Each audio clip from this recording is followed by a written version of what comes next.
감히 네 놈이 계집과의 분탕질에 내 돈까지 손을 댔단 말이냐? 쇠내가 죽을 죄를 지었나이다. 썩 나가거라!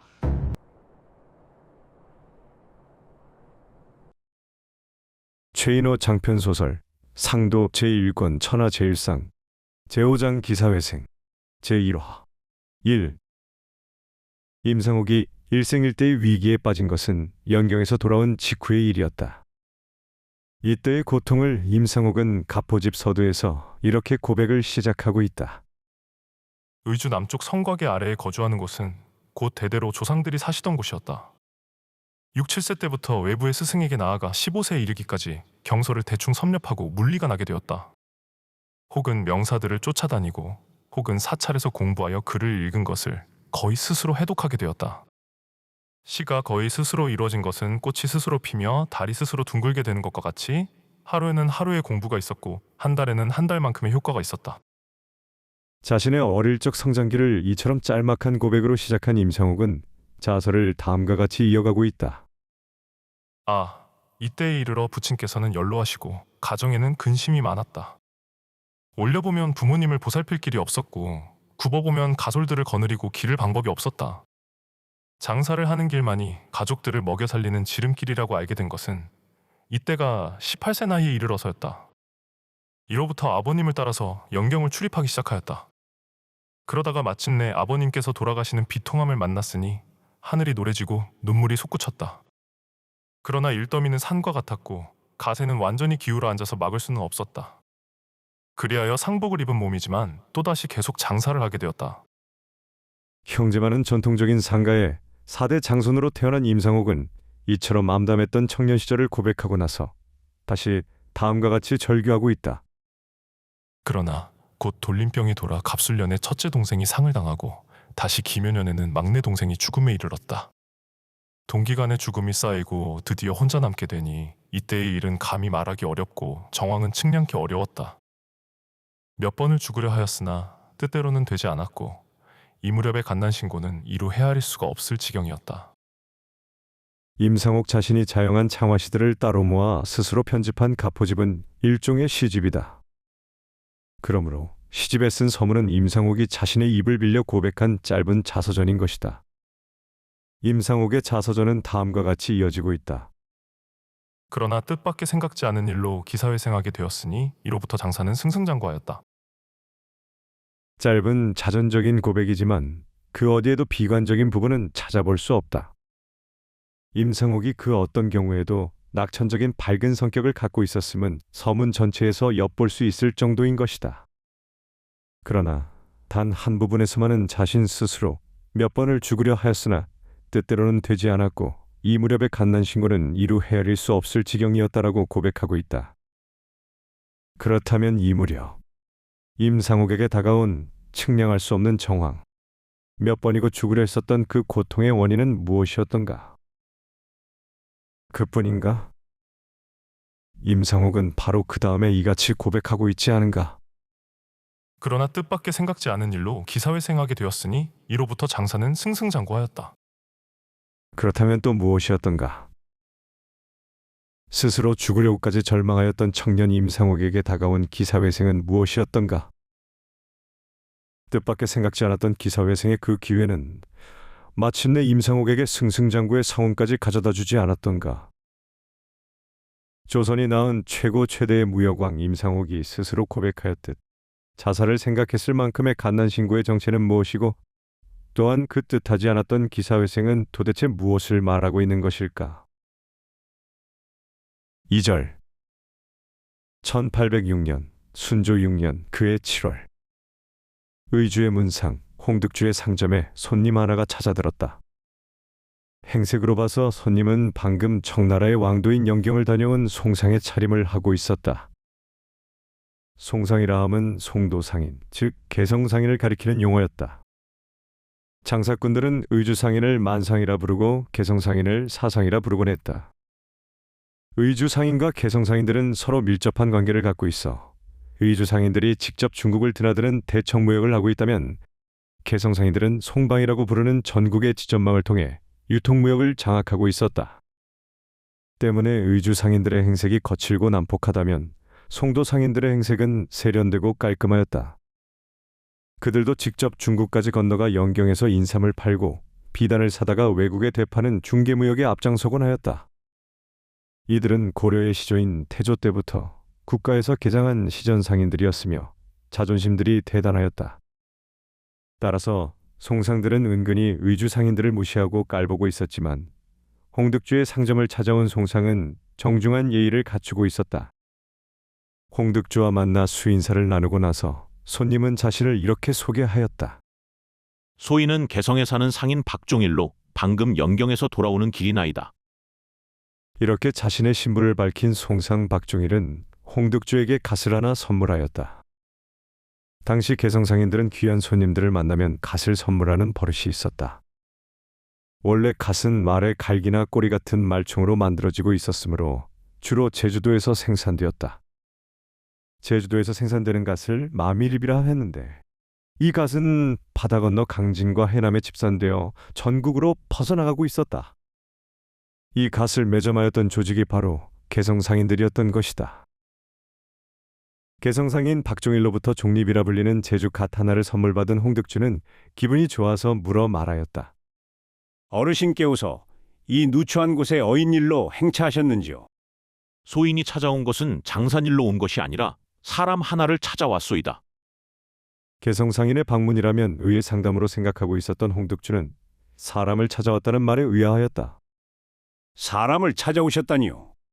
저희 문상에는 찾아올 만한 변변한 사람이 없는데요. 소인이 찾는 사람은 임가의 성을 가진 사람이나이다. 홍득주는 잠시 생각하고 나서 대답하였다. 저희 문상에는 임가의 성을 가진 사람은 없습니다. 혹시 잘못 찾으신 것은 아니시온지? 소인이 찾는 사람의 이름은 임자 상자 옥자라 하옵는데 임자, 상자, 옥자라면 순간 홍득주의 얼굴에 난감한 기색이 떠올랐다. 임자, 상자, 옥자라면 임상옥을 말함인데 그렇습니다. 대인어른.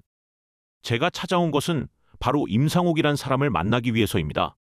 상인들에게 물어보았더니 오래전부터 이 상점에서 점원으로 일하고 있다는 소문을 들었는데 한때 임상옥은 제가 데리고 있던 점원이었습니다만 홍득주는 말을 흐리며 대답하였다. 지금은 아닙니다. 그러하면 지금은 어디에 있습니까? 홍득주는 난처한 표정으로 대답하였다. 모르겠습니다. 홍득주로서는 실로 난감한 일이었다. 임상옥이 홍득주의 문상에서 쫓겨난 것은 벌써 오래전의 일이었다. 임상옥이 영경에 다녀온 즉시 쫓아내었으니 벌써 5년 전의 일인 것이다. 그뿐인가? 홍득주는 임상옥을 쫓아내었을 뿐 아니라 의주 상계에서 추방시켜버렸다. 홍득주는 임상옥이 공금을 횡령하였다는 사실을 적은 통문을 상계에 널리 보내어 통지하였던 것이다. 이는 일종의 파산 선고와 같은 것이었다. 신용사회인 상인들의 사회에서 남의 돈을 떼어먹거나 사기를 치거나 특히 공금을 횡령하는 행위는 치명적인 범죄 행위였다. 상옥이 처음 영경에서 돌아왔을 때 홍득주는 아무런 의심도 하지 않았다. 애초에 임상옥의 몫으로 300냥을 주었으니 임상옥이 그것을 어떻게 쓰든 상관할 바는 없었다. 돌아오자마자 임상옥은 홍득주에게 이렇게 고백하였었다. 주인어른, 쇳내가 어르신의 돈을 250냥 차용하였나이다. 임상옥이 자신의 입으로 공금인 홍득주의 돈 250냥을 차용하였다는 고백을 하였을 때만 해도 홍득주는 임상옥을 믿어 의심치 않았었다. 임상옥이 연경에서 가져온 비단이 엄청난 가격으로 되팔려 홍득주로서는 일생일대의 거금을 움켜줄 수 있게 되었으므로 임상옥에게 오히려 고마움을 느끼고 있던 터였다. 따라서 자신의 돈을 차용했다 손치더라도 임상옥을 불신할 이유가 없었다. 임상옥이 그렇게 행동하였다면 그럴 만한 이유가 따로 있었을 것이라고 굳게 믿고 있었다. 그런 믿음이 깨진 것은 바로 그 직후였다. 임상옥과 함께 영경에 다녀왔던 나이든 객상 중에 한 명이 홍득주를 찾아왔었다. 비슷한 나이 또래의 친구 사이로 두 사람은 술을 마시기 시작하였는데 취기가 돌자 객상은 영경에서 있었던 추억담을 털어놓기 시작하였다. 객상은 임상옥에 대한 얘기도 털어놓기 시작하였는데 나이도 어린 녀석이 객기가 있어 중국 여자 한 명을 사서 벌써 첩으로 삼아두었다는 얘기를 전하였다. 게다가 중국 여자는 당대의 절세으로 사내대장부라면 누구나 하룻밤 데리고 자기 위에 수만 양이라도 던지고 싶은 그런 여인이라고 과장되게 떠벌리기 시작하였던 것이다. 도도한 취응으로 과장된 표현이긴 하였지만 이 말을 들은 홍득주는 단박 취기가 깨는 느낌이었다. 손님이 돌아가기를 기다려 홍득주는 임상옥을 불러 물었다. 소문에 듣자 하니 네가 영경에서 돈을 주고 중국 여자 하나를 샀다는 말이 있는데 이것이 사실이냐? 임상옥은 묵묵부답, 한참을 침묵하고 대답이 없었다. 어찌 대답이 없느냐? 소문에 듣자 하니 네가 돈을 주고 중국 여자를 하나 사서 첩으로 삼아두었다는데 이것이 사실이냐? 아, 아닙니다. 더듬거리며 임상옥이 대답하였다. 그러면 모두 거짓이란 말이냐? 너와 함께 영경으로 간 사람 모두가 똑똑히 눈을 뜨고 보았는데도 거짓이란 말이냐? 그러하면 그들 모두가 눈뜬 장님이란 말이냐? 캐서문은 홍득주의 말에 임상옥이 대답하였다. 쇳내가 돈을 주고 중국 여인을 산 것은 사실이오나 그 여인을 첩으로 삼았다는 것은 천부당 만부당한 일이나이다. 무엇이? 홍득주가 분기탱천하였다. 내 놈이 돈을 주고 여인을 산 것은 사실이라고. 이놈아, 돈을 주고 여인을 샀으면 그것이 바로 첩으로 삼는 일인데 무엇이 천부당 만부당한 일이란 말이냐? 홍득주가 임상옥의 행동에 분개하였던 것은 이제 간신히 목구멍에 풀칠이나 하게 된 젊은 녀석이 벌써부터 계집에 눈이 떠서 계집질을 한다는 도의심보다 오히려 개인적인 이유 때문이었다. 그동안의 과정을 통해서 홍득주는 내심으로 임상옥을 대릴 사익감으로 점찍어두고 있었다. 그래서 때를 보아 혼례를 치르리라 작심하고 있었는데 바로 그러한 임상옥이 영경에서 돈을 주고 계집을 하나 샀다는 것이다. 계집을 샀을 뿐 아니라 그 계집을 첩으로 삼아두었다는 말을 전해 듣게 되었으니 분기가 탱천하였던 것은 당연한 일이었다. 내 놈이 계집을 사기 위해서 내 돈 250냥까지 함부로 손을 대었느냐? 임상옥은 다시 묵묵부답이었다. 감히 네 놈이 계집과 놀아나는 분탕질로 내 돈까지 손을 대었단 말이냐? 화가 난 홍득주는 눈앞이 캄캄하였다. 어찌 아무런 대답이 없단 말이냐? 입구멍이 뚫려 있으면 뭐라든 대답을 해야 할 것이 아니겠느냐? 나으리, 임상옥은 입을 열어 구구하게 변명하느니 무릎을 꿇고 몸을 조아리며 말하였다. 쇳내가 죽을 죄를 지었나이다. 용서하여 주시옵소서. 뭐라고 한마디 변명이라도 하였으면 좋으련만 고지곳대로 인정하는 임상옥의 모습에 홍득주는 머리끝까지 화가 치밀어 올랐다. 썩 나가거라. 홍득주는 불호령을 내리면서 말하였다. 다시는 내 앞에 얼씬거리거나 발길을 들여놓아서는 아니 된다. 당장 나가거라. 당시 의주 상인들은 삼계라 하여 친절, 신용, 의리를 상도의 계율로 굳게 지켜나가고 있었다. 만약에 고용살이하는 점원이 이 세 가지의 계율을 한 가지라도 깨뜨리면 즉시 상주는 전상계의 일을 통문하여 그 점원은 다시는 발을 못 붙이게 하는 불문율이 있었다. 친절, 신용, 의리 이 세 가지의 계율은 의주 상인들의 불문율이었다. 그 중에서 점원이 상주의 돈을 떼어먹거나 저울을 속이거나 가짜의 물건으로 남을 속이는 행위를 저질렀을 경우에는 그 즉시 상점에서 추방되고 다시는 상계에 발을 못 붙이는 파문 선고를 당하게 되어 있었다. 임상옥도 이러한 상법을 모르지는 않았다. 자신이 홍득주의 문상을 쫓겨나게 되면 절대로 다시는 의주 상계에 들어설 수 없다는 사실을 잘 알고 있었다. 그러므로 임상옥이 영경에서 있었던 사실을 이실직고하지 않고 한마디의 변명도 없이 묵묵부답으로 일관하여 오히려 더 큰 화를 자초하였던 것은 오늘에 와서 생각해도 이해할 수 없는 일인 것이다. 어쨌든 당장 나가라는 홍득주의 불호령 하나로 즉시 임상옥은 상점에서 쫓겨났다.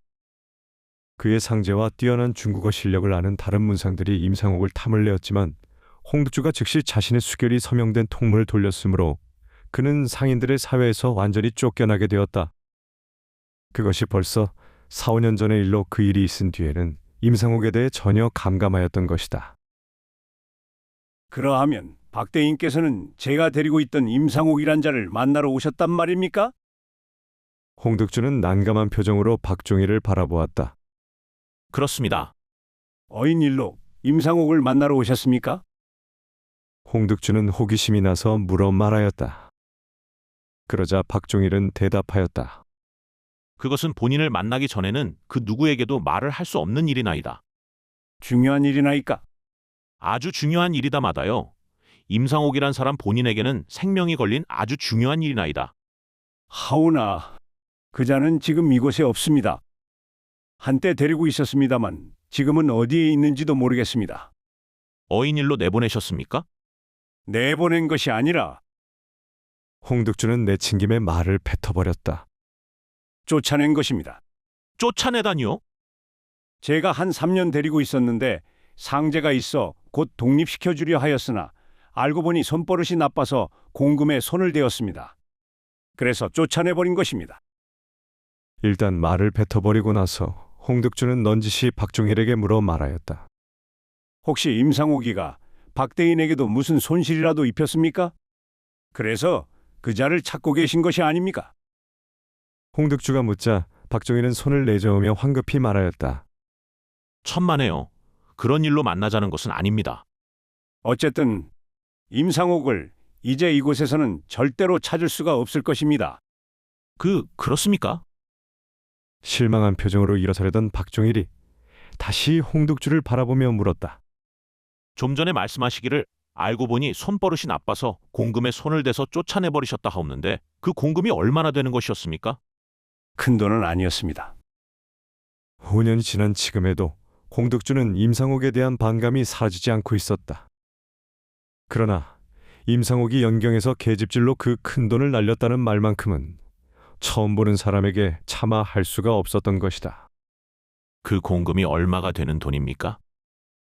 부드러운 목소리로 박종일이 다시 물어 말하였다. 별로 큰 돈은 아니었습니다만 그 금액은 알아 무엇하려 하십니까? 그러자 박종일은 웃으면서 말하였다. 제가 대신 갚아드리려는 것입니다. 대신 갚겠다고요? 그렇습니다. 원하신다면 원금의 이자까지 붙여드리겠습니다. 말씀하시죠. 임상옥이란 사람이 손을 댄 공금이 도대체 얼마나 되는 금액입니까? 250냥이었습니다. 마지못해 홍득주가 대답하였다. 그러자 박종일은 선선히 말을 받았다. 그러면 제가 임상옥을 대신해서 그 돈을 갚아드리겠습니다. 원금 250냥의 이자를 50냥 쳐서 합계 300냥으로 갚아드리겠습니다. 박종일은 즉시 휴대용 부통에서 붓을 꺼내들었다. 그리고 어음용지를 따로 꺼냈다. 당시 의주 상인들과는 달리 개성 상인들 간에서는 어음이 본격적으로 발행되곤 했었다. 이는 어험 혹은 음표라고 불렸으며 일정한 금액을 일정한 기일 안에 지급할 것을 약속하는 표건이었다. 전국의 유통망을 장악하고 있는 개성 상인들은 객상들 간의 신용을 본위로 한 어음을 주로 화폐 대신 사용하고 있었다. 이것은 돈이나 화폐 대신 사용하던 은이 무겁고 부피가 커서 운반하기가 불편했으므로 간편하고 자유롭게 양도할 수 있는 신용수단으로 어음이 널리 유통되고 있었기 때문이었다. 박종일은 보통 길이 6에서 7치, 너비 2에서 3치가 되는 어음용지를 꺼내어 붓에 먹물을 묻혀 다음과 같이 써내렸다.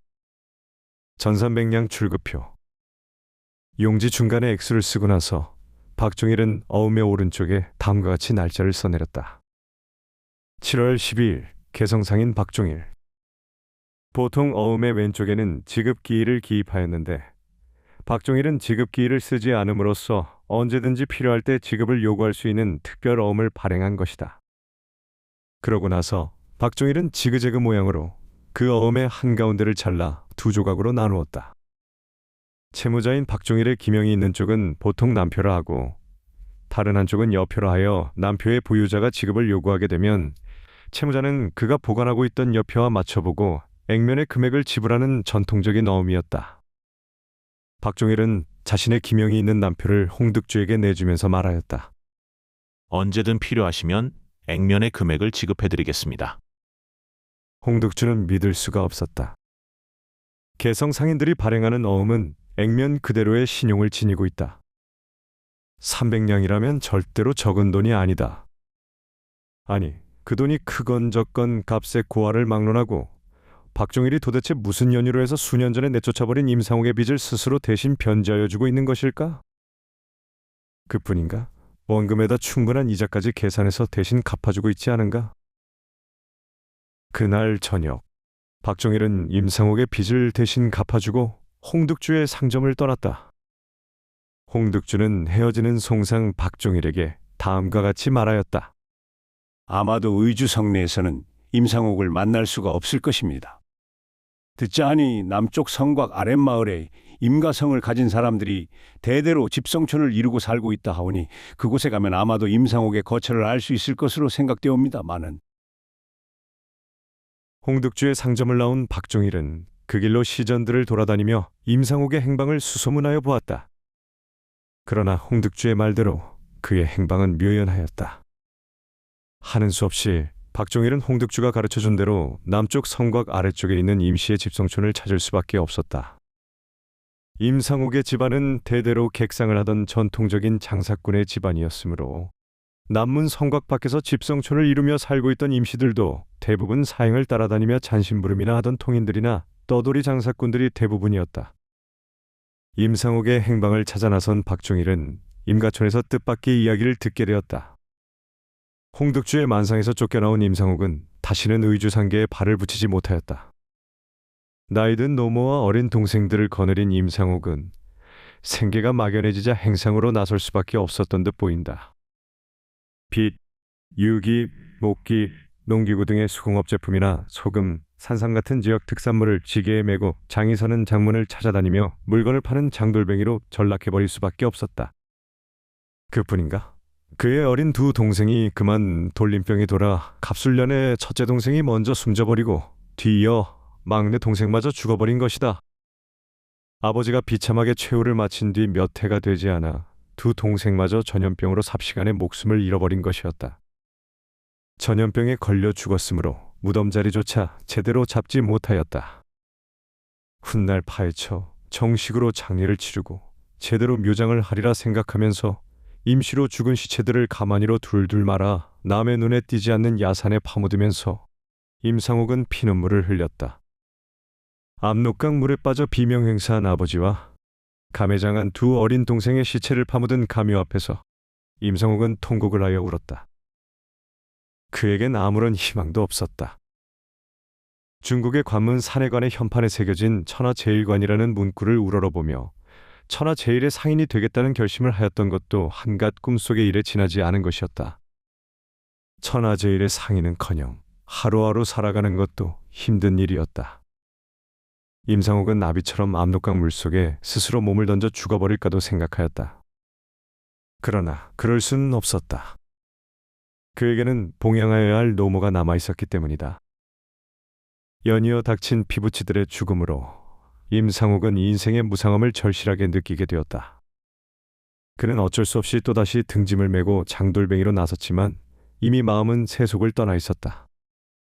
이것이 그의 나이 26세 때의 일이었다. 고령지방에서 전해 내려오는 지신받기 노래 중에 보찜장수 장돌뱅이의 애환을 묘사한 다음과 같은 구절이 있다. 우리는 등짐지고 이것저것 떠돌면서 아침에는 동력하늘, 저녁에는 선열땅. 어쩌다 병이라면 구원할 이 전혀 없네. 사람에게 짓밟히고 텃새한테 괄세받고 언제나 숨 거두면 까마귀의 밥이 되고 슬프도다. 우리 인생 이럴 수가 어찌 있소. 인생의 무상함을 느끼면서 희망 없는 장돌뱅이 청년 시절을 보내던 그 무렵 임상옥은 한 가지 결심을 하게 된다. 그에게 있어 인생은 부질없는 하나의 헛된 꿈이며 저작거리에서의 삶은 미친 광대패들의 놀이라는 사실을 깨닫게 된 것이다. 5일마다 열리는 시골 장터는 난장을 틀어 돌아다니는 장돌뱅이들과 소를 팔고 사는 쇠전꾼들로 이루어지고 있었는데 자연장이 서면 사람들이 모여들었기 때문에 광대패와 사당패들도 함께 따라다녔다. 그뿐인가? 그들에게 텃세를 부리는 무렵애들도 따라다녔는데 임상옥은 장터마당에서 벌어지는 광대놀이를 볼 때마다 마음속 깊이 느껴지는 무엇이 있었다. 광대패들은 탈놀이나 가면극과 같은 연극이나 줄타기, 땅재주 같은 고개, 그리고 소리를 업으로 하는 사람으로 나뉘었다. 임상옥은 특히 탈놀이를 좋아했다. 양반의 탈을 쓴 광대와 각시의 탈을 쓴 광대가 벌이는 별신굿을 볼 때마다 임상옥은 인생이야말로 가면의 탈을 쓰고 노는 한바탕의 광대놀이라는 느낌을 지울 수가 없었다. 인생이란 가면을 쓴 탈놀이에 지나지 않는다. 우리의 인생이란 저와 같은 요술쟁이들이 요술쟁이의 고향을 찾아와 온갖 미친 노름을 노는 허수아비에 지나지 않는 것이다. 그 즉시 임상옥은 소금, 생선 같은 지역 특산물이 가득 담겨져 있는 지게를 버리고 호련히 종적을 감추었다. 다음 편으로 이어집니다.